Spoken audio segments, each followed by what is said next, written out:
30 जनवरी 1948 की शाम दिल्ली में अलबर्क रोड पर वाक़े बिरला हाउस में कत्ल की एक ऐसी वारदात हुई जिससे हिंदुस्तान के अवाम बिलखसूस मुसलमान सख्ते में आ गए थे। इस खबर में मुसलमानों के लिए शायद रंज के मुकाबले में खौफ का पहलू ज्यादा नुमाया था। उसी शाम बरसगीर की तारीखी आज़ादी के लिए एक बड़े रहनुमा महात्मा गांधी को कत्ल कर दिया गया था। दिल्ली के मरीना होटल के सामने मौजूद मस्जिद में मगरिब की नमाज शुरू होने वाली थी। तब उसी होटल में, जिसे अब रेडिसन ब्लू मरीना कहा जाता है, नाथूराम गोडसे और नारायण आप्टे दाखिल हुए। दोनों ने एस देश पांडे और एस एन देश पांडे नामों से कमरा बुक कराया था। उस दौर में आज की तरह किसी होटल में रूम बुक करवाते वक्त आधार कार्ड या कोई दूसरा शनाख्ती दस्तावेज नहीं दिखाना पड़ती थी। उस दिन जहां के बिरला हाउस में 79 साल के महात्मा गांधी भूख हड़ताल पर थे। उन्होंने देखा होगा कि हजारों दिल्ली वाले गांधी से इस भूख हड़ताल को खत्म करवाने के लिए बिरला हाउस की तरफ पहुंच रहे हैं। आप्टे और गोडसे दिल्ली में गांधी को हलाक करने आए थे। उन्हें होटल की पहली मंजिल पर कमरा नंबर 40 मिला था। गोडसे और आप्टे मुंबई से हवाई सफर करके सफदरजंग एयरपोर्ट पर उतरे थे। उनके बाकी साथी ट्रेन से दिल्ली आ रहे थे। तब तक पालम एयरपोर्ट अभी नहीं बना था। जब उन्हें 12 जनवरी सन 1948 को मालूम हुआ कि गांधी 13 जनवरी से अपनी भूख हड़ताल शुरू कर रहे हैं, बस तभी उन्होंने गांधी को मारने का इरादा कर लिया था। गांधी के सबसे छोटे बेटे देवदास गांधी की पोती और मुसन्फा सकनिया भरत राम कहती है, गोडसे और आप्टे और उनके साथी गांधी जी से 2 वजूहात की वजह से बेहद गुस्सा थे। पहला, गांधी जी ने दिल्ली में 13 जनवरी 1948 को अपनी भूख हड़ताल क्यों शुरू की थी? गांधी जी ने भूख हड़ताल इसलिए शुरू की थी क्योंकि दिल्ली में मुसलमानों को मारा जा रहा था, उनके असासे लूटे जा रहे थे, तशद्दुद और आग थमने का नाम नहीं ले रही थी, सारी कोशिश नाकाम हो रही थी। आखिर में इस पुरतशद्दुद मुतशिल हजूम पर इखलाकी दबाव डालने के इरादे से गांधी ने 12 जनवरी सन 1948 को भूख हड़ताल करने का फैसला किया था। उनके बेटे देवदास गांधी, जो उस वक्त हिंदुस्तान टाइम्स के एडिटर थे, गांधी को भूख हड़ताल पर ना जाने का मशवरा दिया था। दूसरी वजह यह थी कि जब हिंदुस्तान की तकसीम हुई थी तब सरकारी असासे इंडिया और पाकिस्तान में तकसीम हुए थे। सरकारी खजाने में मौजूद रकम भी तकसीम की गई और पाकिस्तान के हिस्से में 75 करोड़ आए। इंडियन हुकूमत ने शुरू में पाकिस्तान को 25 करोड़ रुपए दिए थे और 55 करोड़ रुपए बच गए थे। गांधी चाहते थे कि वो रकम भी पाकिस्तान को फौरी तौर पर दी जाए। गांधी के इस रद्द-ए-अमल की वजह से गोडसे और उनके साथियों को गांधी पर शदीद गुस्सा था। गोडसे और आप्टे को अब अपने बाकी साथियों के आने का इंतजार था। वो दिल्ली घूमने नहीं आए थे। शाम होते ही उनके साथी, जिनमें मदन लाल पहावा, विष्णु करकरे, गोपाल गोडसे शामिल हैं, मरीना होटल पहुंच गए। ये दस्ती बम, टाइम बम और पिस्तौल लेकर दिल्ली आए थे।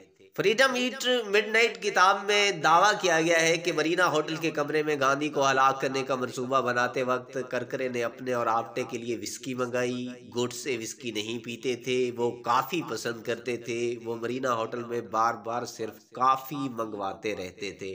मरीना होटल में तय हुआ कि गांधी पर 20 जनवरी को पूजा के दौरान बम से हमला किया जाएगा। इसी दौरान ये सब लोग बिरला हाउस का जायजा लेते रहे। नाथूराम गोडसे, गोपाल गोडसे, नारायण आप्टे, विष्णु करकरे और मदन लाल टैक्सी लेकर बिरला हाउस पहुंचे थे। आप्टे ने रीगल से टैक्सी वाले से किराए पर बहस के बाद टैक्सी ली। बिरला हाउस में धमाका मदन लाल ने किया था। बाद में मालूम हुआ कि वो एक देसी साख्ता बम था जिससे बड़े पैमाने पर नुकसान नहीं पहुंचा।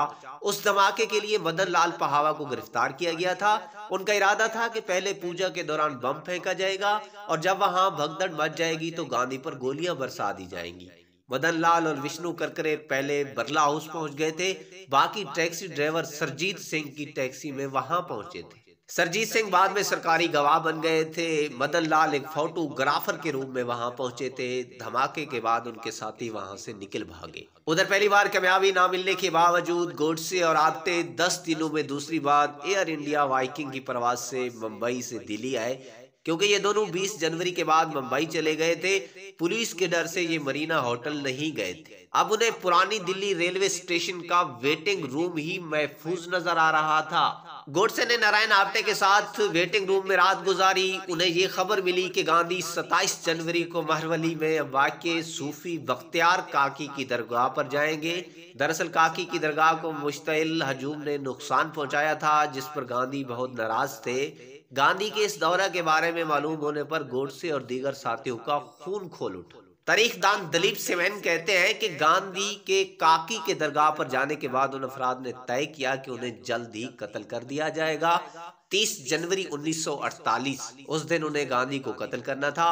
गांधी पर गोली गोडसे को चलानी थी, जिन्होंने बर्ला हाउस के लिए टांगा लिया। गांधी के आखिरी दिन के हर लम्हे पर नजर रखने वाले सहाफी स्ट्योन मर्फी लिखते हैं कि 20 जनवरी को होने वाले हमले के बाद बर्ला हाउस में 30 पुलिस वाले तैनात थे। नेहरू और पटेल की सिक्योरिटी बढ़ाने की दरखास्त को गांधी ने मान लिया, लेकिन जब उन पर गोडसे ने गोली चलाई तब उनके साथ सादा लिबास में मौजूद रहने वाला पुलिस वाला AP भाटिया गैर हाजिर था। उस दिन उनकी कहीं और ड्यूटी लगा दी गई थी। उनकी जगह गांधी की हिफाजत के लिए कोई तैनात नहीं था। गांधी के साथ रहने वाले गुरु बच्चन सिंह भी नहीं थे। हाँ, ये बात ठीक है कि 30 जनवरी 1948 को चांदनी चौक के इलाके में खाकरोब अपने मुतालबात के लिए मुजाहरा कर रहे थे और पुलिस की भारी नफरी वहां भेज दी गई थी। तो क्या भाटिया भी चांदनी चौक में ही थे, यानी गांधी को मरने के लिए अकेला छोड़ दिया गया था? ये वो सवाल है जिनका जवाब आज तक नहीं मिल सका। अफसोस तो ये है कि गांधी के साथ सुबह शाम रहने वाली जाती डॉक्टर सशीला नेयर भी उस दिन नहीं थी, वो पाकिस्तान गई हुई थी। गांधी को गोली मारे जाने के कुछ ही देर बाद DP भार्गव और डॉक्टर जीवा जी मेहता वहां पहुंच गए। डॉक्टर मेहता ने गांधी को मुर्दा करार दे दिया था। गांधी की समाने याद the life of Mahatma Gandhi में लुई फिशर लिखते हैं कि नेहरू भी फौरन बर्ला हाउस पहुंच गए थे। वो गांधी के खून से लथपथ जिस्म से लिपट कर रो रहे थे। फिर गांधी के सबसे छोटे बेटे देवदास गांधी और वजीर तालीम मौलाना अब्दुल कलाम आजाद भी बर्ला हाउस पहुंच गए। बहरहाल गांधी की कत्ल की साजिश में दो मरकजी मुजरमान और दोनों दोस्तों गोडसे और आप्टे को फांसी की सजा दी गई और बाकियों को उम्र कैद की सजा हुई थी। गांधी की मौत के बाद जवाहरलाल नेहरू ने रेडियो से कौम को खिताब करते हुए कहा था, दोस्तों और साथियों, रोशनी हमारी जिंदगी से निकल गई है और हर जगह तारीकी है और मैं वाकई नहीं जानता कि आपको क्या बताऊं और किस तरह बताऊं कि हमारे महबूब कैद बापू, जैसा कि हम उनको कहते थे, बाबा ए कौम अब नहीं रहे। शायद मैं कहता हूं कि मैं गलत हूं, फिर भी हम उन्हें फिर नहीं देख सकेंगे जैसा कि हमने उनको कई सालों से देखा है। हम मशवरा के लिए उसके पास ना जा सकेंगे, ना उनसे सुकून हासिल कर पाएंगे और ये कि एक सख्त धचका है, न सिर्फ हमारे लिए लेकिन इस मुल्क के लाखों लाख लोगों के लिए। नाज़रीन, हमारी इस कहानी के बारे में एक कमेंट जरूर दीजिएगा। हाँ, अगर अभी तक आपने हमारा चैनल सब्सक्राइब नहीं किया तो प्लीज़ इस वीडियो को लाइक और चैनल को सब्सक्राइब करना ना भूलिएगा।